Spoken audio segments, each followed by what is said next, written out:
In this video, you'll learn how to restart and turn off your Pixel 7a. This process will help you manage your device effectively and can resolve minor issues. Begin by locating the power button on your Pixel 7a. This button is typically found on the right side of the device.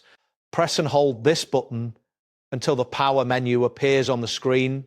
The power menu displays several options, including restart and power off. Make sure your device is responsive before you continue. Next, you will need to decide whether to restart or power off your device.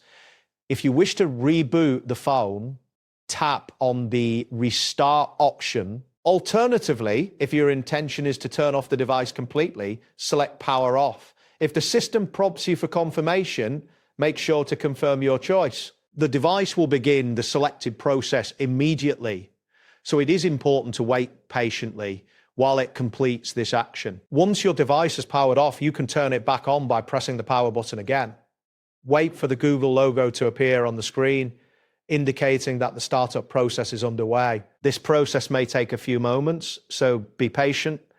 After the startup is complete, you will need to unlock your phone to access its features. Restarting your Pixel 7 can help fix minor issues and improve overall performance. It is advisable to check if everything is functioning properly after the restart. If the device does not respond as expected, you may want to repeat the process. That wraps up today's guide. Thanks for watching and catch you in the next tutorial.